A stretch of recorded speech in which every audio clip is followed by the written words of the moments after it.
disciple. So, just leaving East Hampton, hooping up in the mountains. I was pretty, moderately bad. I still hit a couple J's, but certainly not as good as I'd like to be. But last week I was off. So I'm trying to remember, why was I off last week? Why was I away?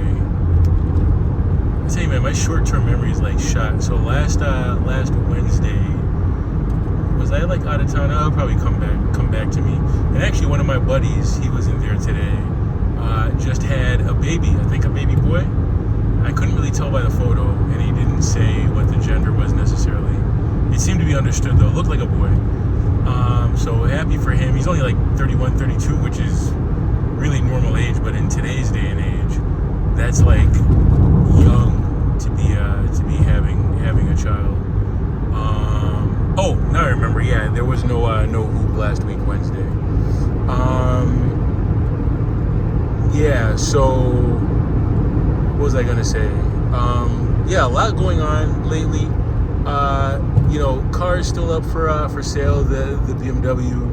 I mean, low-key the RAV4s, even though I haven't advertised anywhere, but I get people asking me all the time, probably because they look at it and they're like, well, it's an older vehicle, so it's got to be affordable. Here's the problem. A weird problem to have, but a problem nonetheless. I don't think I can afford to sell either of my cars. So I've kind of centered on, as far as if there's an SUV that I was going to replace this with, it would be the last of the Gen 5 RAV4, so not RAV4, 4Runner rather, all those 4s, which is a 2023. And they have many trims, there's the base SR5, there's I think there's a Trail Limited, there's the Limited, of course, and of course the big boy TRD Pro. Oh, and then there's also a mid-grade, an entry-level TRD, which I've been watching videos on them and stuff, and it's basically all the stuff that's in the TRD Pro, but you don't get the Fox shocks, and you don't get all those those weird colors that they offer, which is not nothing. And there's also a really weird version that's it's not I think those are called the TRD. Then there's the TRD Pro. I think it's an SR5 Trail or something. There's so many different models. I don't understand. Usually Japanese companies don't have that many options with their cars, especially their regular passenger cars. I don't really understand why the RAV4 has that many configurations, but be that as it may, it's an automatic, so Methuselah's 5-speed automatic, so which is why the fuel economy is so bad, or part of the reason why, between the motor and the transmission, but it's mostly the transmission. With a modern 8-speed, a ZF 8-speed, you probably would be able to get 19-20 city and probably 25-26 highway. But as a result, because of the 5-speed automatic, they only get 15-16 city and 22 highway or so. So you'd be eking out another probably 4 to 5 miles a gallon each if it had a proper transmission, a more efficient transmission. But anyway, there's a really nice one that has, I think it's leather seats, so it's kind of but not the Limited where it's both power seats and the really nice upgraded stereo and all that. It's it's kind of parts of Limited and parts of the base TRD. But the cool thing about it, the special thing about it, if you will, is that it has a regular 4-wheel high, 4-wheel low, the little manual transmission, specifically for the the 4-wheel drive. Which, of course, the joke about that, most people who have manual 4-wheel drive, which is really real 4-wheel drive for all-wheel for off-roads and stuff, half the time people don't know what they're doing, and they have it in low when they should have it in high, and vice versa, and they're really just driving around like a rear-wheel drive when they think they're in 4-wheel drive, so they're not using it the right way. But in terms of value retention, resale value, that's the one they have. Plus it's a flex. You sit in it and it's it looks almost like an old school Land Cruiser with all the manual controls. I think it has locking hubs and all that too. So that's the one they have, but they're very rare. which for like a fairly high volume vehicle like that, the more filters you can put on it to make it rare, the better. So the TRD Pros, those are like on the cheap are like 50, and then like really nice ones can be like well over 60. And of course there's a 6th gen, which is like the current one, but I guess they're having some, I don't know if it's some engine issues or if it's transmission issues, a little bit of both, or cooling. You know, it has like the Turbo 4. It's powerful, it's modern, it's nice, it's like bigger.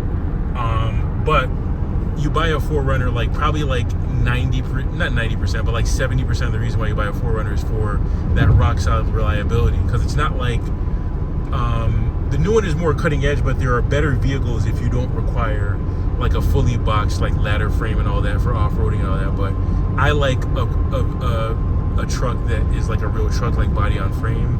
Not that I'm really doing too much off-roading, but you know, it's a flex. The car the vehicle tends to last longer. They do attract rust because of the boxed frame will like hold water and stuff. So again, part of the issue that I'm running into with cars is that I buy these cars that are like unfinished in a sense, right? You got to buy them and you got to do other stuff, right? So that's like the least of all of them, right? So, you know, to get like extra undercoating, you're probably talking like an extra like $800 to $1,000. Not a ton of money, but it is annoying, right? Especially if you're buying something that's fairly new, you just kind of want to buy it and drive it. But it's well worth your money to get the extra undercoating, whether it's that or like, you know, the Tacoma, the Tundra, any boxed frame vehicle, because they will rust over time. So there's that. In terms of like, if I wanted to invert things and get like the, you know, the really nice daily, and then just leave the 228 as like my weekend car, which is probably the proper way, right? Because you have more interaction with your daily than you do with your quote unquote nice car. So then flipping it to the more traditional car guy way, like, you know, a lot of car guys, they would just drive a bucket with wheels in order to preserve as much budget as possible for like the quote unquote nice sports car. So in terms of like the suitors for like a daily, or not a daily, but for like the nice car, there's like, you know, F80, BMW, M3/M4. I kind of have a few friends that have it. I don't like having the same vehicle as my friends, but even those aren't affordable. They're nice though. I'm not crazy about the sound, so I'd probably have to do something with the exhaust, but you're still talking like well into the 50s, if not 60 for a proper one, especially with like the nicer colors. Like that Smurf blue, I forget what it's called. It's like, it's blue spelled like BLEAU or something like that, and I forget what the color is. It's not Laguna Seca. It's like something else. It's like more of like almost like a true Smurf blue. So there's that. There's, you know, the E90, which is actually even more. Those are like 60 plus for like a nice one, and well beyond. One just sold. I mean, it was like a museum piece, almost like 17,000 miles, and it was on Doug DeMuro's Cars and Bids, which he just bought a Mark IV Supra to add to his 90s sports car collection, because he also has the 993 Turbo in Arena Red. So he's just living the life, man. He sold Cars and Bids for like, what was it, like 36 million a few years ago, and he's just chilling now. In addition, you know, to his Carrera GT and his Ford GT, and he has like the what is it, the G-Wagon, but like the Galandon wagon with like the convertible top, and I think he has like another, like a Land Cruiser, like a 200 series, and I'm missing something. I think he has a Defender, and I think I'm still missing something, but you know, he's living a charmed life. Just had another baby too, so he's, you know, living a good life. Blessings to him. So there's that. There's other things too, like that are more niche, that are, if I found just the right one, I know they have problems, but like if I got like a really nice one and I could throw some parts at it, you know, like an RS4, you know, like a 2007, 2008 RS4, it would have to be in tits shape though. I'm trying to think. Obviously, there's always the 996, 997. Believe it or not, the one that's the most affordable on my list is like a 2002 996. But then it starts to get weird, right? So I love old school cars as much as anyone, but a 996 is like, I don't know, it is a Porsche, but is it like special enough? And you can find them every now and again for a deal in like the mid to upper 40s, which sounds crazy. Obviously for like the really nice ones are well beyond that. But then there's a certain part of me is like, you know, it needs a new in-car stereo. There's like it's probably gonna need an IMS bearing, so you're not really done with it once you get it. You probably still need to put like another $5,000 into it, and it needs like a really nice in-car entertainment unit. You can buy the Porsche Classic one that's like $3,000, or you can get like a nice Alpine for probably like half that. But the point is you're still talking like about like real money. So you're talking about like between that and taxes, you're like over 50 for a car that's like basically 25 years old. So it's it's tough. There's no easy solve. Then I could just keep what I have, get the piggyback system to get it up to 300 horsepower. I did, or slightly over. It could be anywhere from like say 280 to like 340. Once you put it under more boost though, then it would present more problems. You probably lose some of that good fuel economy. I'm averaging easy like 28 miles a gallon or so. And for my road trip, I was doing like into like the low to mid 30s. Obviously that's like all highway, just long hundreds of miles of stretches of highway. That's not realistic, but it's easy like in the 27, 28 range, even city, for a car that's still pretty quick once you get it into boost and into the RPM a little bit. So it actually does a lot of what I want. The problem is my cabinet, like my fellas, at least 2 or 3 of them don't really like it because it's just kind of like plain. But there is a certain like E30 kind of feel to it. Like it kind of like overlaps that old pure BMW feel. Don't get me wrong, a lot of it's coke, but it is very much real, and it has a lot of utility to it too. It has like a big trunk for what it is. It's comfortable. It looks great to me, even in its simplicity. It's the right color, right? The color alone adds like a couple $1,000s to the value, and of course, most importantly, it's a 6-speed manual. So, but to get it right, there are still a couple problem points. I haven't come across them yet, but I'm sure it's due. There's like the electronic fuel water pump that would need to be done. There's like the timing chain rails. Again, none of these have gone on it, but it does have 93,000 miles, so I'm probably just lucky and probably should do them preemptively. And I think there's a couple other things. The recall was done. I did the windshield washer jets on it already. It has a new like OEM battery, like BMW battery, $650 or whatever it was. I think there's like a couple other little things. Like really, I probably have to put like, in terms of like that maintenance, maybe, I don't know, $1,500 into it, right? Which I'm loath to do, but that still pales in comparison to the other things, buying a whole new car or, new to me car for like 50, 60 grand. It would just be annoying in the short term. So that might be the ticket, but it's like, I still want, as much as I love my RAV4, again, it's the stupid things that kind of give you pause. So my boy Jay, I remember one time I pulled up, and this is when I still had the Accord, like the 07 Accord coupe, 6-speed, 6-cylinder coupe, and then I had the TL, which I'm still considering buying back.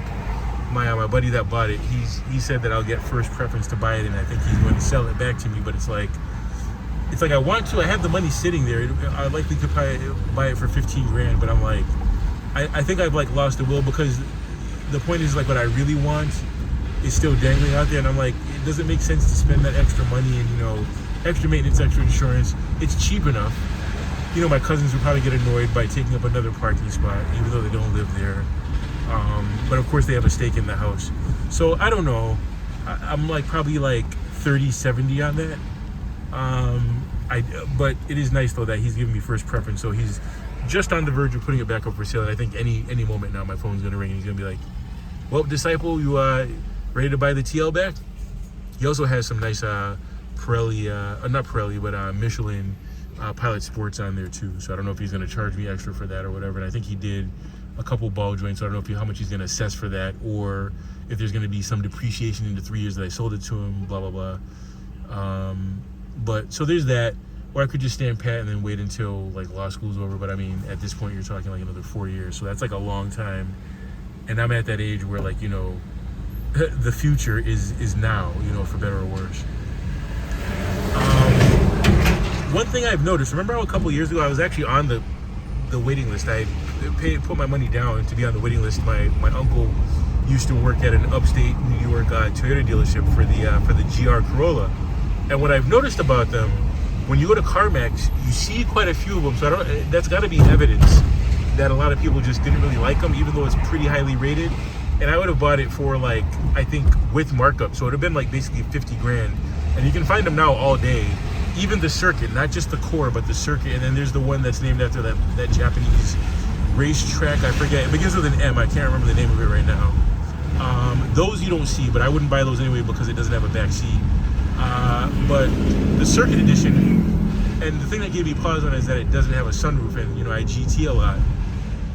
You can find them all day now for like mid-30s. So, you know, 3 years, $15,000 of depreciation isn't miserable, but it is more than I would have tolerated, or happily tolerated anyway. For a Toyota, that's kind of a lot.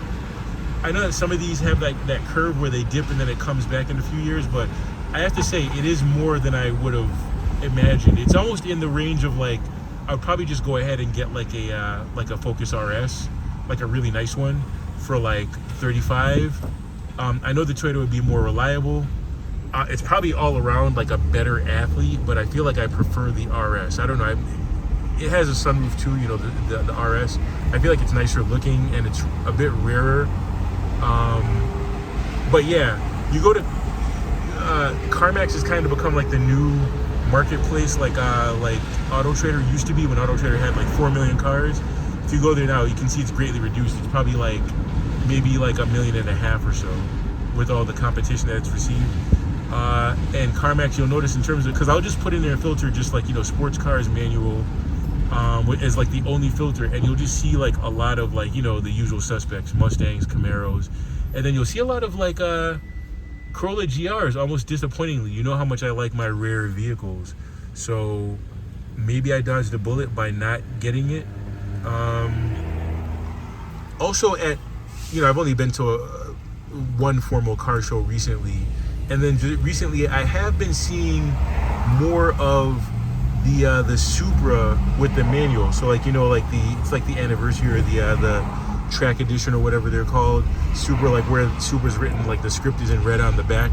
And the manuals, they are still decently rare. I mean, in general, Toyota didn't sell a ton of like Mark V Supras, but the manuals even less so, though I have seen them, so they're not impossible to find, but I've seen them up close and I'm like, dang, it's too small, it's too tight. So I very nearly bought one like new for like 60 a couple of years ago. And I actually just saw one that I very nearly inquired about for like 48, 49. It was like up in New Hampshire. I felt like it was like kind of cheap. It did sell though. It's gone. And it was a manual. It was like a 2024 or so, 23, 24. And I was actually kind of surprised. I feel, again, $12,000 of depreciation in a couple years isn't miserable, but it's not great. I could see that car ticking upwards in the future, but it is tight, even just for the two passengers. Like the trunk is like, even the trunk is small. I know that the Mark IV just kind of have like the +2 seats in the back, but they're useful, even if you're just gonna fold them down, especially because it's front engine, right? So you can make like the bigger trunk, and it's just too small. I wouldn't really have a use for it, especially considering that it doesn't have a sunroof and doesn't have a target top either. So it's really just a single purpose, very single purpose, 2-seat sports car, which there's nothing wrong with that, but that's literally like a third car. That's not even a second car, that's a third car as far as I'm concerned. So, I mean, these are like first world problems, whatever. I have other things going on. You know, my quote unquote third job, running essentially gypsy cab. I'm making a run to Logan Airport on Thursday. So, you know, a quick $225 or whatever. I'm doing that on Thursday, so I took the day off to do that. Because, you know, I get like a lot of PTO anyway. You know, just soldiering on. I am like now, I think, in full-on find a wife mode. So there's a buddy of mine that runs these mixers in New Haven. So the part that sucks about it is like they're on Fridays, and it's from like 6 to 9. So not terrible. I get off at 6 unless I stay for OT. Of course, we lost a guy, so I can work OT again, like an hour a day or whatever. So I can get down there for like 7:30 and enjoy like an hour and a half. And these are like, you know, young professional black women or whatever. Young meaning like 25 to like 45, I think he said is the span. And he's been inviting me for a while, so I think I'm gonna do that. I can't be a hermit all my life, as much as I like to just stay home or just go to the gym and just live my own little world. But you're not gonna, you know, have a family that way, right? That's not gonna work. Even though I think I'm behind the paywall right now, but I think I'm gonna join it. this like co-parenting site. So it's for people that are like, yes, a relationship would be nice, but it's really about like, having a child and, co-parenting. I think I'm going to probably join that site tonight. I'm going to read up some more about it. Other things going on, but I'm about to run to the gym. I've got like about 38 minutes. I'm about to grab my nightly Jolly Ranchers here. I feel like I've been peeing lately more. I hope I don't have diabetes now. I gotta, I go to the doctor all the time. So the next time I get some blood work, then I gotta get that checked out. I will stop my nightly candy like cold turkey if they tell me something's wrong with me. So I hope nothing's wrong with me. But I asked another professor, my professional responsibility teacher, for a recommendation letter. He politely said no, because he's like, that was the professional responsibility class that I took last summer, but I had to drop it, once I was dismissed or whatever. I took it for maybe like 4 weeks. And he said, yeah, sorry, I don't remember you well enough to write it for you, like where I can honestly speak to your character, whatever, blah, blah, blah. So fair enough. But my mergers and acquisitions teacher, he happily said that he'd write one for me. So I now have a nice rotation of like 4 people. So that way I can alternate and get a fresh look for the places I'm applying to. Deadlines are approaching like July 1st for most places. So in all likelihood, I'm sitting out another year. But the admissions are opening up again for 2027 in like a couple months, by like October 1st. So I'll be right back on the wagon pretty soon. So I'm just, I turn lemons into lemonade. I'll just try to make the best of the situation. I'm very optimistic that I'll be back at it next fall though. But anyway, the Lord is faithful. Stay with me. God bless.